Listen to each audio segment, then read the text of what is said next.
Give me some sparkle fingers if you've ever felt like you were stressed and then you were emotionally numb.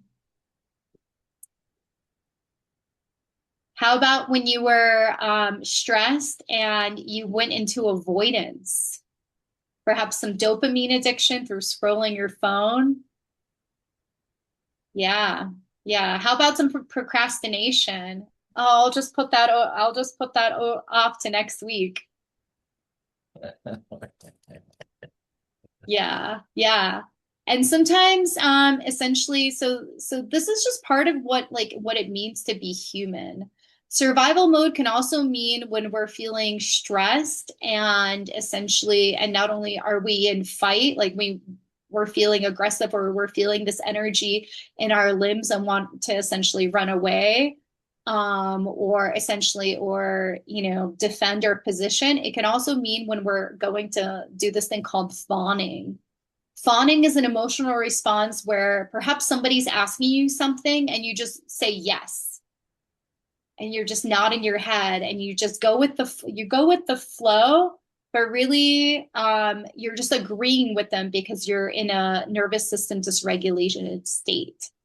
So this can also happen a lot to people in business and people and women who, when we're actually being overwhelmed. And so we just go along with whatever people say and we're just like nodding our heads and then we forget what we've even agreed to. Have you guys ever had that situation? No? A lot with my kids, yeah. Okay, yeah. Yeah. So, and then the last kind of nervous system dysregulation, it can be freeze. So that can actually be when perhaps you blank out, like somebody asked you a question or somebody asked you to do something, and then you essentially blanked out and you were in this freeze response. This is where we get the saying deer in the headlights. Have you guys ever felt like that, or perhaps seen it in someone else where they're just like frozen?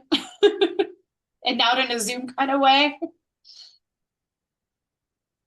So these are Yeah. all nervous system signs of dysregulation, and something that I love to do is to help people to bring awareness to these situations so that they can actually practice what it feels like, and then be able to essentially expand through it and maybe even detour and go more into a regulated kind of state. So your body essentially cannot fully build while it still believes it's surviving. So essentially, have you guys ever been in a situation where you really need to make a sales call, but you're feeling either numbed or you're feeling frozen? Let's raise your hand if you that happens to you. And so essentially, this nervous system dysregulation essentially expands into our sales and into our service and into essentially our inability to really follow through. And perhaps even with visibility, does anyone ever get shy with like posting images or photos or taking a video of themselves? Visibility can also be very dysregulating for people who, when we're in these kinds of dysregulated states. And so essentially, not only does this dysregulated state happen and can harm our relationships, but it can actually really prevent our growth and our flow in terms of building our businesses and essentially expanding into areas where we might not feel as confident or as comfortable.